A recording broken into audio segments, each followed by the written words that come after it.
you can even watch back. Giving players all the props or put them on blast. We don't give no hot takes, only talk facts. We're giving all our devotion, riding high on this wave of emotion. Going all out, yeah, cause this is our time. No, ain't no stopping us till we reach the finish line. All in, we came here to win. We're gonna give everything. S-I-C-K on the run. S-I-C-K, sick. On fire, we're ready to fight. We'll bring the house down tonight. S-I-C-K on the run. S-I-C-K, sick. Play it on the car ride, play it when you lounge. X and O, you know that we can hold it down. Shout out to my man Sammy, got it off the ground. And to all the listeners tuned in right now, got debates, analysis, and speculation. This is sports talk for the new generation. You know where to find us, got a reputation. Sick podcast, your #1 sports destination. Giving all our devotion, riding high on this wave of emotion. Going all out, yeah, cause this is our time. No, ain't no stopping us till we reach the finish line. All in, we came here to win. We're gonna give everything. S-I-C-K on the run. S-I-C-K, sick. On fire, we're ready to fight. We'll bring the house down tonight.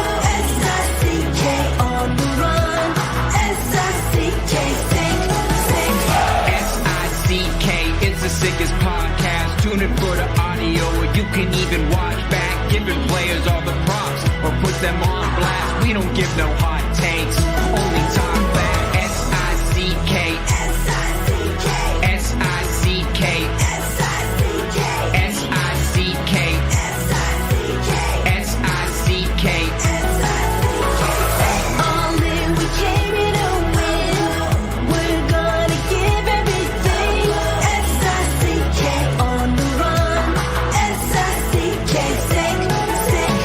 S-I-C-K is the sickest podcast. Tune in for the audio, or you can even watch back. Giving players all the props or put them on blast. We don't give no hot takes, only talk facts. We're giving all our devotion, riding high on this wave of emotion. Going all out, yeah, cause this is our time. No, ain't no stopping us till we reach the finish line. All in, we came here to win. We're gonna give everything. S-I-C-K on the run.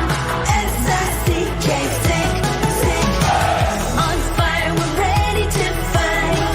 We'll bring the house down tonight. S-I-C-K on the run. S-I-C-K, sick. Play it on the car ride, play it when you lounge. X and O, you know that we can hold it down. Shout out to my man Sammy, got it off the ground. And to all the listeners tuned in right now, got debates, analysis, and speculation. This is sports talk for the new generation. You know where to find us, got a reputation. Sick podcast, your #1 sports destination. Giving all our devotion, riding high on this wave of emotion.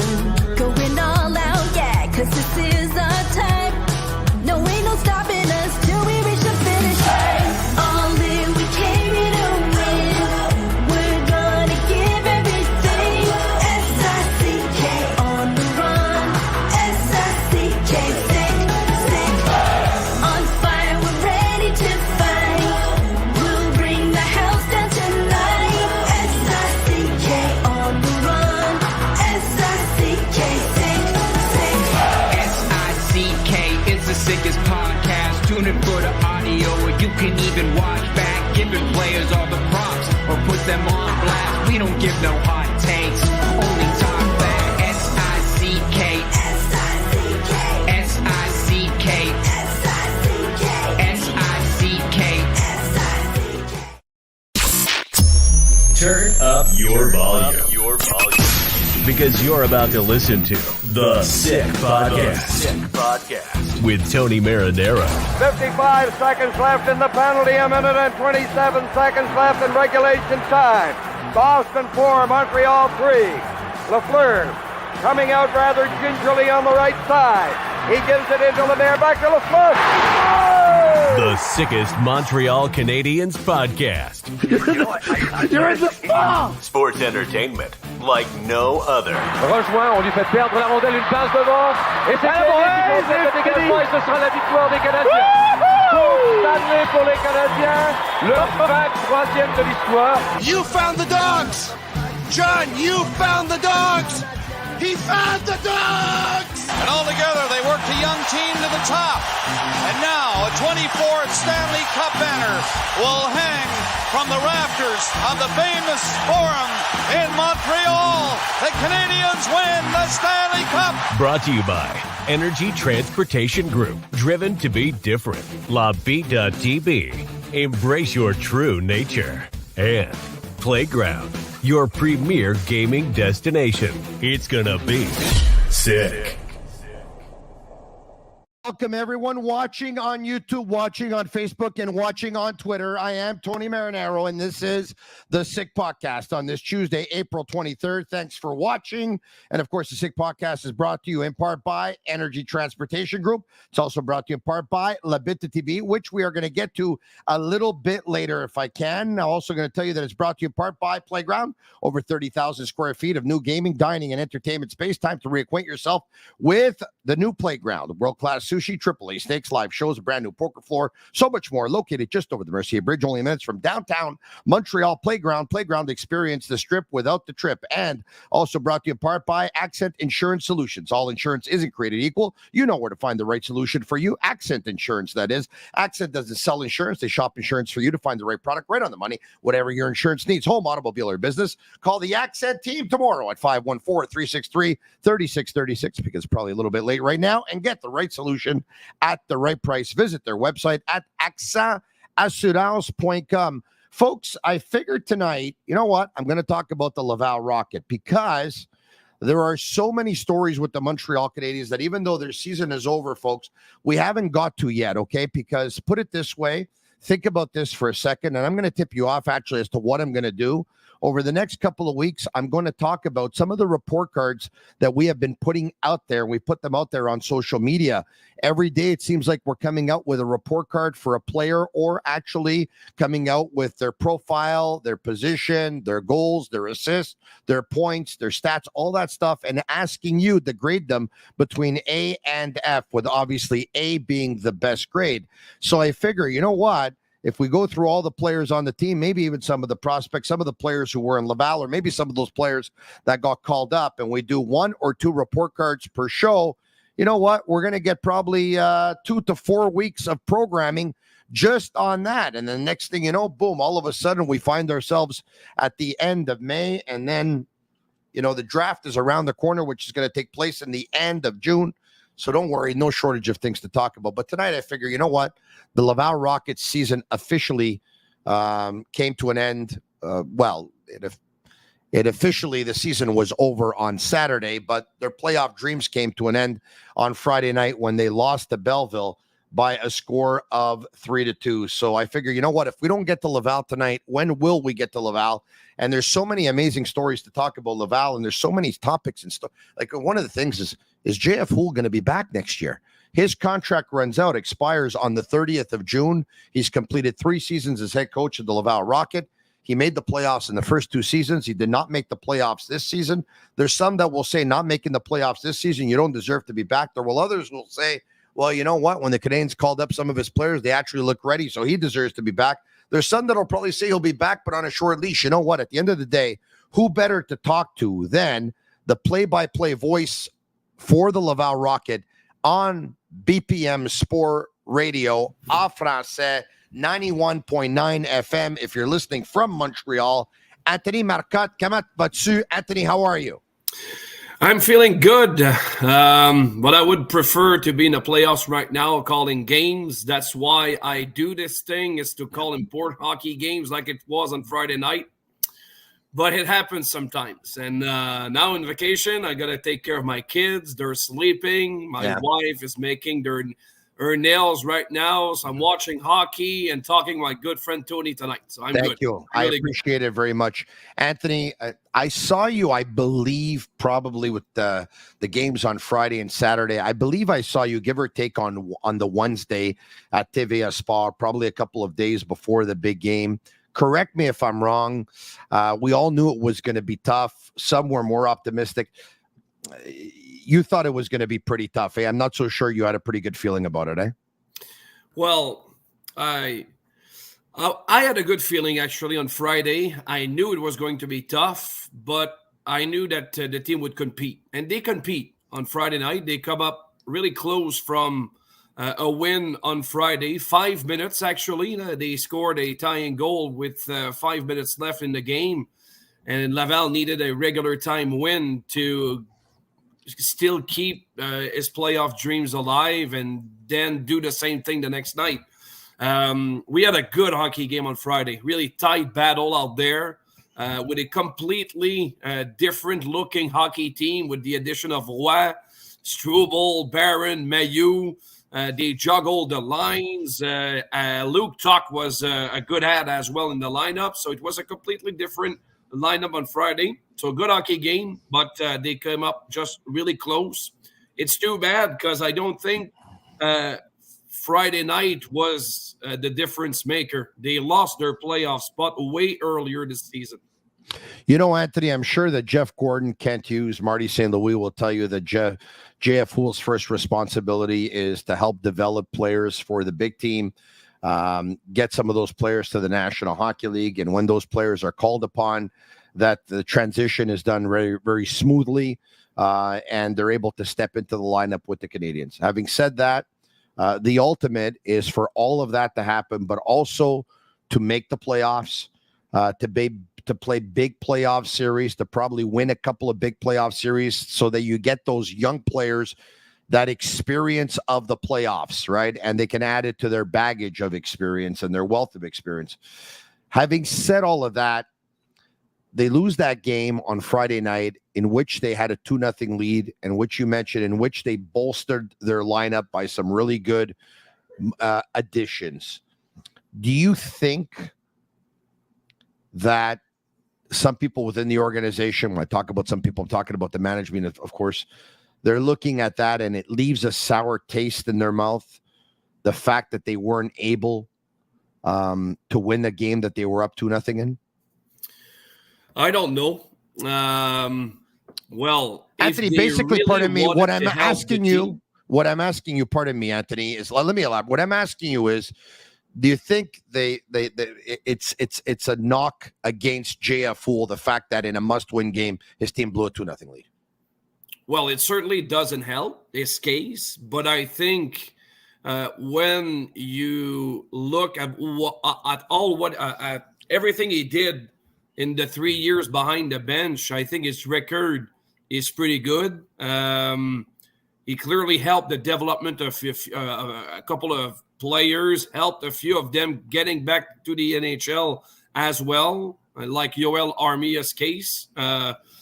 So why not give JF another chance to coach that team next year? But his case has been a question mark for me since the beginning of the season. I really thought that getting into the season after two playoff season with a really young team, I would have thought that they would give him way earlier a vote of confidence. But he started the season without a contract. And I'm one of the few media members covering the day on a daily basis. So oftentimes it's a subject that was coming out. Like, I mean, did you have some discussions with the team? Are we talking about a contract right now? I wouldn't say that it got under his skin, but you can clearly tell that he wasn't having any discussions with the team, and they let him coach all year without a contract. And we were there on Sunday morning, and they still haven't had any discussions about his contract. So I'm mesmerized by everything. I don't think it's a good thing to let a coach that did a pretty good job the last two seasons coaching without a contract for the next year. It surprised me a bit. What we do know is JF Houle was hired by the previous management team, and that's usually a strike against you when a new management team comes in. All right. But we're going to try and over the next, 30 minutes or so, or whatever it is here, we're going to try and dissect everything and try and come to a conclusion as to whether or not, A, we think JF Houle will be back, and B, if so, whether he deserves to be back. Okay. And the first question I'm going to ask you is, does he have his locker room? Which is very important because we know the Canadians have had different coaches, obviously, at the American Hockey League level. At one point, we had a feeling Sylvain Lefebvre's time was up. At one point, we had a feeling that Joel Bouchard's time was up. Now, whether they were let go or whether they chose to walk, but you started to hear, a rumble here and there. And, coaches can't be unanimous. We know that as well. So I'm going to get back to my question. Did he still have full control of his locker room, or talk to me about his relationship with his players? Well, the answer to your question is a capital yes in big sentence, because we asked all media members on Sunday morning if JF still had his room. Did you like to play for JF Houle? And it was unanimous. Every player answered to us that it was a treat playing for JF. Communication A1. He explains each and every decision to each of his players. He let them breathe when some players are having some trouble, when a guy gets demoted. And I even asked Nicolas Baudin, who was like the 9th defenseman early on this year. Played good hockey last year, but for whatever reason, they didn't play him a lot at the beginning of the season. They played Norlinder much more than him, even though he wasn't really deserving to play in front of Nick Baudin. I asked Baudin, because he left the team in January playing for Prague now. And he told me, well, JF wasn't even the case. I knew why I was getting scratched. The call wasn't from JF Houle. It was way up top. So the organization decided which players they wanted to see on the ice, and JF is a good employee, basically. So that's what he was answering the call from the organization, and he played the players that they wanted to see. So and I think JF, it's unanimous. Players like to play for him, and if they fire him, is going to send a strong message to that dressing room for sure. The style of play. One of the things we've heard, and we've heard this for the longest time, is that it's important that the American Hockey League team and the National Hockey League team, they're on the same page. It's important that they have the same style of play. So like that, when the big team calls a player up from the American Hockey League team, the transition is done rather easily and it's rather smooth. And that player just comes in and that player fits like a glove. We know it's an offensive brand of hockey in Montreal with the Canadiens, built on a lot of offensive concepts that Marty St. Louis has put forward in these last 2.5 years. Are we seeing that with the Laval Rocket? Because obviously JF Houle probably has his own philosophies and his own concepts. Are they his philosophies and concepts that we see in Laval? Has he adopted Martin St. Louis? Does that team play an offensive brand of hockey? How smooth has the transition been when the players get called up? Well, I think the transition has been really smooth because it's been a copycat. They've been doing basically the same thing in Laval that they did in Montreal. Man-to-man coverage defensively was one of the biggest difference between last year's team and this year's team, I think. They really wanted to implement the same kind of style that we saw all year in Montreal, and I think it's deservedly so because you want players to be comfortable getting called up. And it was part of the adjustment at the beginning of the year for the coach himself and for his young team. They started really struggling right from the get-go, and at the end of the year, the points that were lacking was from the beginning of the year where it was a young team, new system, and goalies struggling. So I really don't see an issue there with both of their systems, because when I was looking at Montreal, what they did, and what I saw from Laval, it was pretty much the same thing. It's an interesting point that you say, because probably JF Houle, you talked about him being a good employee before. The good employee that he is, he probably did not want his team to play man-to-man coverage, Probably. but figured because they're playing up top man-to-man, I have no other choice. So that could be a very big adjustment for him. As well, you talked about the goalie situation. Montreal, we all know, had 3 goalies up until trade deadline, and on trade deadline day, with 10 minutes before the deadline was up, they traded Jake Allen to the New Jersey Devils for a 3rd-round draft pick. Canadians paying half the salary, of course. I'm sure JF Houle would have loved to have had Caden Primo this year. For sure. And I really think that the organization thought that it could be a real possibility that Primo would join Laval right from the beginning. I might be wrong on this, but I really think that when Montreal saw a couple of goalies getting claimed on waivers at training camp, they knew at that time that they were in trouble with Primo. They knew that they were going to lose him for nothing. When they saw Ivan Prosvetov getting claimed from Arizona to Colorado, I think there were 2 goalies claimed on waivers. Prosvetov was one of them. And I really think Primo is way ahead of him and younger as well. So a team would have claimed Caden Primo. I'm sure of this. And Montreal did the right thing to keep him. I think they got rewarded during the season, seeing what he could do. And he was clearly better than Jake Allen at the end of the year. So now they have 2 legitimate NHL goalies for next year with Montembeault and Primo. That being said, it completely changed the situation in Laval. Remember, Casey DeSmith was part of the portrait at the beginning of the season. They didn't know what they would do with him, and they finally got him traded to Vancouver. But he might have been the guy to go on waivers without getting claimed and start the season in Laval.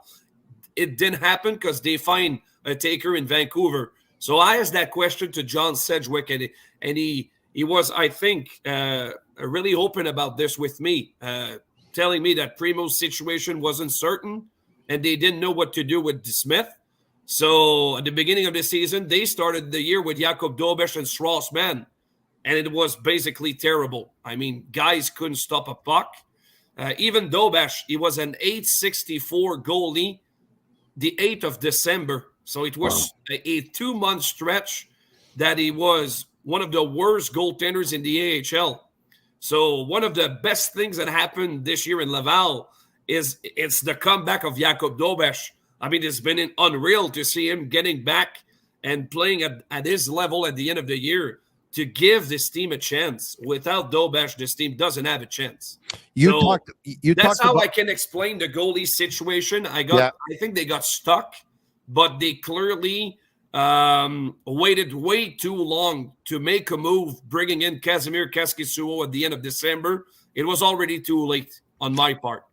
Anthony, it was a couple of minutes ago, you talked about Laval being a young team. Coaches like to have as many veteran players at the American Hockey League level as they can to show the young players the way. Usually the older players, of course, they've been there before. They know how to react in those tight games. They know how to win those tight games, and they know how to win playoff games. And so when you have a younger team, chances are more often than not, you're probably not going to make the playoffs. The next edition of the Laval Rocket, you would think that the organization would want some of these young players to taste playoff hockey. If you could give them a piece of advice, not that they need any, would you tell them to start adding some veterans to that core group next year at Laval? Well, they will certainly try, but when you look at the big picture for the team next year, I see Florian Jackai, I see Owen Beck, I see Luke Tuck, I see Philip Meshar in that lineup next year. So this is 4 rookies that you will have certainly to your lineup. And I see Simoneau getting back. Sean Farrell will come back for sure. There are a lot of forwards that will come back next year. So what is the place left for veterans next year? They got to bring veterans, but they will need to nitpick their veterans. They will be so important for that team next year. They got to know their role. They know that they will support mostly young players, and it's the team that will use the farm team as a development project. And if they miss the playoffs, well, so be it. At least the young guys will have the chance to play. So we'll see how it goes. I don't expect a lot of veterans getting back in this lineup next year. Will they try to keep Toby Bissot defensively? The captain, Gabriel Bourque, is he at the end of the line, or will they try to come back? I don't see Maillet nor Anderson or Stevens getting back offensively. And the other thing, Tony, is that this year, veteran rotation hasn't been an issue for Laval. Only 2 legit veteran players were part of the picture. Was Gabriel Bourque and Philippe Maillet. These were the only players with over 360 pro games in the in major professional hockey leagues. So it was really a young team. You don't see that a lot around the AHL. They have mostly 5 of those veterans in the lineup. So you said expect to see Philip Meshar with the Laval Rocket next year. Yeah. Expect to see Sean Farrell with the Laval Rocket. Expect to see Luke Tuck. Expect to see Florian Jacki.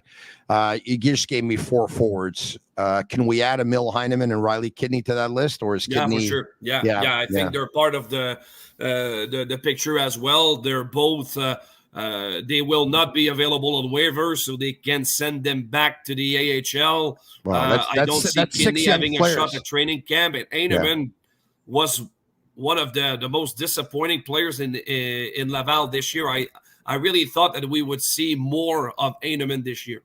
That's 6 young players. I think we all expect Joshua Roy to be with the big team, but that's 6 young players at the forward position, which makes it interesting because there's only so many veterans now that you can add to that forward group. Okay, the special teams. Talk to me about the special teams, because that's usually a sign of coaching as well. Some of the work that you're able to do with the special teams. Now, mind you, some of your assistant coaches usually have those responsibilities. One has the power play. The other one has the penalty kill. The power play this year ranked 18th in the league for the Laval Rocket out of 32 teams at 18%. The penalty kill ranked 26th in the league on 32 teams at 79%.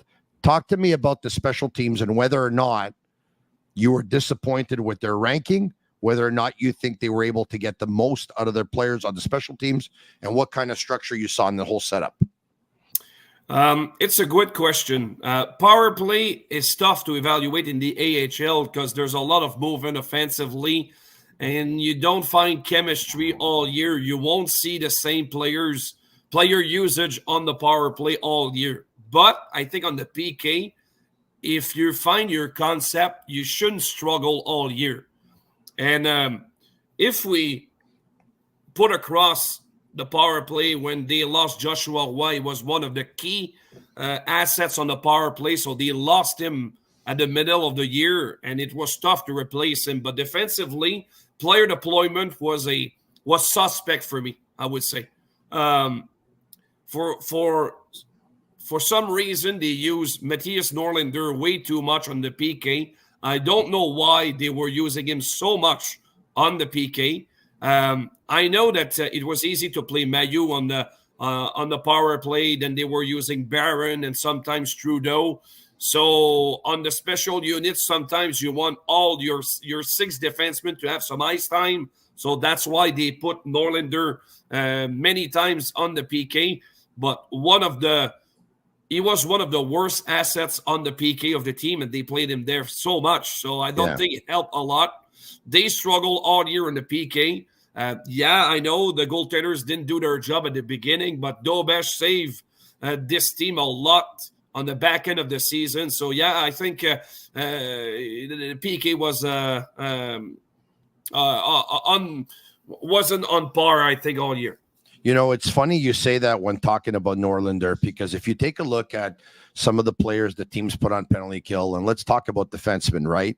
Teams usually use a big, tall defenseman a player with a long stick, a player that can put that stick down and cut off passing lanes, a player that can pick off some pucks, a player that's probably pretty tough, a player that could be intimidating, a player that you don't want to go in front of the net, a player that if you do go in front of the net, he's going to clear the front of the net, a player that will block shots, a player that will sacrifice his body. Norland, there's none of those. You're right. And you're telling me that he was on the penalty kill and on the penalty kill and on the penalty kill. He's none of those. That's mind-boggling to me. Yeah, it's mind-boggling. They used Toby Bisson a lot on the PK. He was a kind of defenseman that did his job on the PK, but they had a lot of offensively, like kind of a player defensively. So that's why they didn't use Galipo a lot in the first part of the season. Brady Keeper needed to sit a lot, and then he got injured. So these are the kind of defensemen that you will see on the PK. But sometimes you were looking at a lineup where you had basically 5 offense-oriented defensemen. So you needed to use a few of them on the PK. The Sick Podcast is brought to you in part by Energy Transportation Group, a leading full-service logistics provider serving all of North America. Energy Transportation Group is driven to be different. Also brought to you in part by the guys behind me, and that's L'Abitibi, brewed in Quebec, a winner of a dozen international awards. L'Abitibi offers quality microbrewery beers made with premium ingredients for everyone's taste. L'Abitibi, embrace your true nature. You know what? Let's bring up 2 clips from Jean-François Houle following the last game of the season for the Laval Rocket, which took place, of course, in Laval versus Belleville. You spoke about the start of the season, and you're expecting a young team also next season. Is there anything that you feel that either the coaching staff or management can do to help the learning curve so it doesn't take that long for the team to develop? There's not much you can do. At the AHL level, when you have players that come from different leagues, different from different parts of the world, and then you try to form a team together, it takes time. And when we saw it this year, when you have a young core, there's a learning curve there. And the only way to get the learning curve going, to go upward and learn, is to play games. So it's tough, like ahead of time, to get prepared for that. So just like this year, I told everybody that it was going to be hard before Christmas, and it was. And I said after Christmas, we're going to be better. That's the learning curve of having a young team that's not at maturity, and that's how hockey is. So obviously, it would be nice to be able to accelerate everything, but games under your belt is the number one thing for the players to acquire some experience. All right. You buy that? I buy that for sure. Yeah. I buy that for sure. I think a few of the players that played a lot of minutes this year will come back and be better next year. One of those, I think, will be Sean Farrell. I expect a better season next year. I think people are underwhelmed by his numbers this year, but when you see his game all around, he's been improving all year. But he's a small player. He got injured twice. He's the kind of player that will step his game up a notch next year. So I'm not the kind of guy that will brush him aside and see him as a minor leaguer all his career. I think he has legit potential for the NHL, but he's a small forward that will take more time than some people thought about him. But he's exactly the kind of player that will use what happened this year to be better next year, definitely. I think we have another clip from Jeff Houle. I find that super interesting, the notion of veterans in the and you look at the teams that go far in the AHL, and they're generally veteran teams, right? I mean, absolutely. So you had Reinbacher come in at the end of the season. Yep. Tuck comes in the last 2 games of the season. That's going to continue. Absolutely. There are more people coming like that. Yep. That you're going to be tasked with preparing for the NHL, as you say. Yep. Are you able to, you look at an AHL team sometimes and you wonder, okay, well, how many of these guys are actually going to play in the NHL? And sometimes there's not that many, right? That's right. You're going to have many. How are you going to, is there a way for you to do that job and win? And how do you do that? Yeah, there's a way. There's a way to do. It's tough to, like you just mentioned it. Like you need to have older guys in order to go really far. Like Okay. So let's take, for example, 2 years ago when we had a pretty good run in the playoffs. Who out of there played in the NHL, you said? Primo, HP, and Ilonen. All right, 3 players played in the NHL. And Joshua played 1 game in the playoffs that year. So that's a lot of guys that did not play. So there's a way to do it. But back that year, we didn't have many rookies. We just didn't. Now we have a lot more. Well, what I mean, how do you do it? I mean, how do you do it when you will have a lot of young guys? Yeah, well, the young, NHL? and you need to develop those young guys to and be surrounded by good veterans that are willing to shoulder the young players. The problem comes in the American Hockey League when the older guy is not willing to shoulder the younger guys. That could get tough. So and you hope that the curve of the young guys are improving and they're going in the right direction. But guess what? There's a chance that guy get called up in the middle of the year. Joshua Houle, yes, they papered him, but he got called up. Same with Struble. Yes, they papered him to come back, but Struble left in November. Yeah. So you lose a lot of those best players to the NHL. So now you're starting again at the AHL level. It's always you start again. Then there's one guy that leaves for Europe, and then there's one guy that gets injured, and then there might be trades. So the American Hockey League is a different animal. It's a different animal, and that's why you go day by day and you don't look too far ahead and you don't plan for next year, because anything can happen at any time. And our job as coaches is to manage the day-to-day, just the day-to-day. And then there's a saying that we say, like, if you don't see the white of his eyes, don't count on him, because a guy could get sent down and then 30 minutes later gets called back up because somebody got injured in practice. So day-to-day. It's really something the way, because, okay, look, the Canadiens example, the Canadiens have been in a rebuild for the last couple of years there. So Marty St. Louis probably doesn't have all that much pressure on him compared to maybe a Montreal Canadiens coach would have had 6 years ago, 8 years ago, 10 years ago. But if you think about it, geez, it sounds like JF Houle's job is harder than Marty St. Louis, because you know his job is to develop the players to get good, and once they get good, he loses them. It's a tough job. My God. I would keep that clip, Tony. Each and every time some people are asking questions about the AHL, well, listen to that clip for a minute and a half, and you will understand a lot of things. And that's exactly what's happening on a day-to-day basis in the AHL. That's what's happening. It's crystal clear. Yeah. And I think we added on this in French with JF, and he told us, well, coaching in the AHL is not for everyone. Some people will struggle to handle those duties because a coach will always want to win. That's what you're hired to do. Of course. Usually you want to win. Of course. And for veteran players that you bring in, ask Philippe Maillet when he signed with Laval. Well, he wanted to feel the atmosphere in the playoffs and win for the Laval Rocket, not to shoulder the young players. Yeah. Well, he knew that he was part. It was part of the deal when they signed him. He knew that it was part of his responsibility.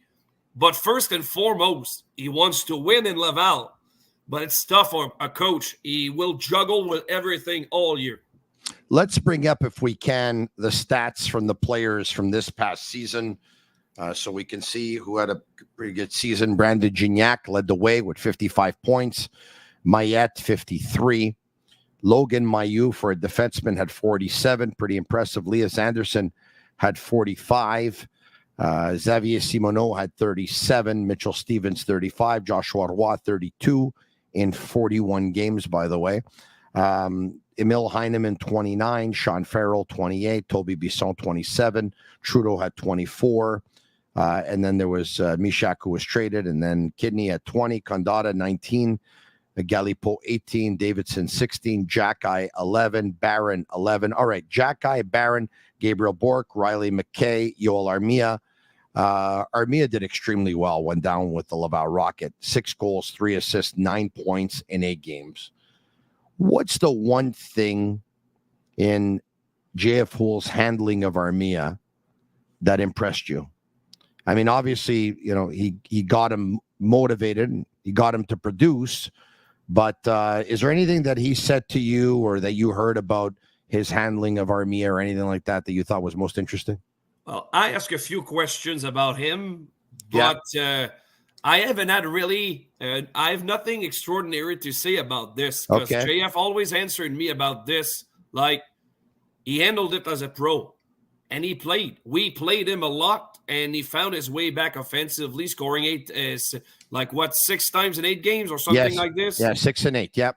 Yeah. So, and he played really well. It was not like playing for the points or everything. He really involved himself in the play, and he really wanted to get back in Montreal. So I don't think they gave him any promises, but he was the first forward getting called back up, and he stayed there. They sent him back, but it was on a short-term basis, and when they had the chance to bring him the lineup and stay there until the end of the year, he take the ball, and he made a tremendous job in Montreal. So all credit is due to the guy himself, Yoel Armia. Let's bring back up those stats one more time if we can. That same sheet there. Okay. Justin Barron and Arbor Xhekaj. Xhekaj went down coming off of an injury. We know that he wasn't happy to go down. We know that he was a little bit grumpy for a while. But to his credit, when he got called back up with the Montreal Canadiens, took him a while. But then at one point, he really started to play his best hockey that he's played in the National Hockey League. What did you see from Xhekaj and Barron at the American Hockey League level? Well, you made a right point when he came in. I thought he was clearly in shambles. He didn't expect to get sent down, and sometimes when a player gets sent down, at least he gets a chance to play. But Xhekaj was injured in Montreal. They didn't give him a chance to play. They sent him to Laval, so that was unexpected from him. He played a game the first night back down. He got challenged already to fight against Belleville. He didn't answer the bell, didn't want to involve himself physically. He was clearly distraught by the situation. But credit to him, it didn't take a lot of time to find his way back, find his rhythm. And I would say for the 15 games where he played good, I think that it was the best hockey that we've saw in Laval in 7 years for that team. Yeah. Everything connected and everything were all around Arbor Xhekaj. I think he was such an important player for that team. Yeah. He involved himself physically, didn't have to fight a lot, dropped the gloves twice. So nothing too extraordinary. But that team was special when Xhekaj was in the lineup. Anthony, I've been going through some of the names in my head here so that we can talk about who played well when they got called up by the Canadiens. Last year, I thought when Belzile and Raphael RV Pinard got called up, I thought they played well, especially RV Pinard, especially him. This year, when Heineman and Ylönen were with the team, I didn't like what I saw. So let's just say that cancels each other out. Barron, I still think he has another level, so I'm not so sure that they did huge work with him. Xhekaj, I liked when he came back, especially in the last month of the season before the injury. Struble, I especially liked. And Mailloux, we only saw him for one game, but I definitely loved what I saw in that last game of the season. And I really loved what I saw from Joshua Roy. So, Condotta came up short-term last year. When he came up, he felt, looked like he could do the job for a short-term Band-Aid. Listen, I think for the most part, the players that were in Laval and got the call up with the Canadiens, for the most part, I think the players did well. Yeah, I think so. The NHL is for the reserve elite. So it won't happen for everyone. They will call players up that are not NHL players. You just need some depth. You will need some depth every year. But sometimes you call players up that are not NHL players. They're AHL players, but they're close from being at the other level. But you're going to find some players that will be able to make the step and go play in the NHL and do their job. But the AHL like it is right now, it's a stepping stone for players sometimes, but the really best players getting out of junior, college, or European, they will make the step right away and go in the NHL. Because it's getting younger each and every year. So the best players getting out of those levels, if they can play right now, well, teams will make plays for them. Anthony, in ending, how's this going to go down in your opinion? JF Houle's contract ends on the 30th of June. After talking to him a couple of days ago, the way members of the media did, he said that he didn't really have any news. I know the Canadiens said at their year-end presser, Marty St. Louis, that he thought that JF Houle had done a good job because the players looked like they were ready when they got called up by Marty St. Louis. You've talked about him adopting the same system with the same offensive style and the same offensive concept. You've talked about him being a good employee. You've talked about him having good relationships with the players, him being respected by the players. But at the same time, though, he's not their guy. He wasn't hired by them, and neither were his assistants, Kelly Buchberger and Martin Laperrière. They struggled a little bit on the special teams, especially on the penalty kill. They failed to make the playoffs when they put themselves, they in a good spot on Friday night, having a 2-0 lead and blew that. A, do you think JF Houle gets the vote of confidence to come back and gets a contract? B, if so, do you think it's a short-term deal? C, if he is brought back, do they put one of their guys as an assistant coach so that he could be, I don't know, I don't want to say the eyes and the ears, but maybe he could be there in case something goes wrong to be the next one? Well, I expect some changes. I don't know if JF will come back as the head coach, but there will be definitely changes behind the bench somewhere. They will change some stuff in that coaching staff, I think.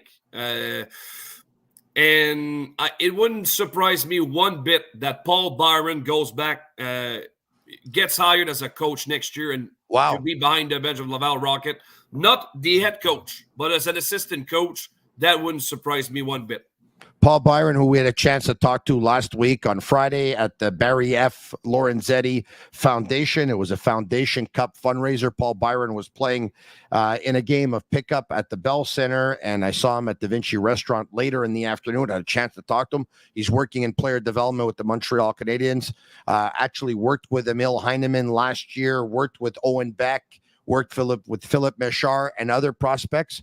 Wow, you think Paul Byron will be the assistant coach of the Laval Rocket this next season? Wow. I think it could be a good idea. If he wants to make the step to be a coach, it might be the right opportunity, the right time for Byron right now. I think the organization offered the job to Francis Bouillon a couple of years ago. During COVID time, Francis went behind the bench for a couple of games and he hated the thing. Didn't like it at all. He is at the right place as a player development coach. He doesn't want to coach, so forget about Francis. It won't happen. But Paul, I don't know the answer, but he's been around the team a lot this year. And if he wants the opportunity, he's one of their guy. And I think he goes right there if he wants the job. Anthony, amazing stuff on always. Thanks so much for joining me tonight on the Sick Podcast. We'll talk to you soon, my friend. No problem, Tony. Always Anthony Marcotte, the Laval Rocket play-by-play voice on BPM Sport Radio, and you have a chance to see him every now and then on GC at TVA Sport.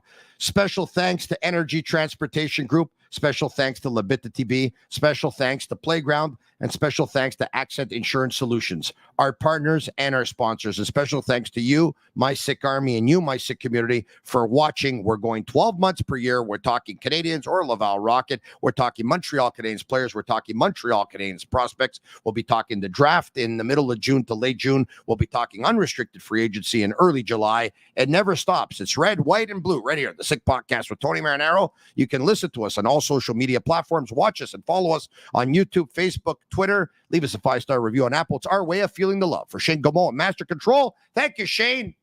I'm Marinaro.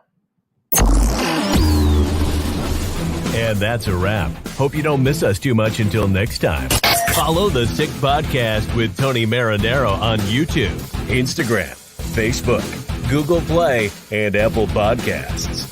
The Sick Podcast. is brought to you by Energy Transportation Group, driven to be different. La Vida TB, embrace your true nature. And Playground, your premier gaming destination.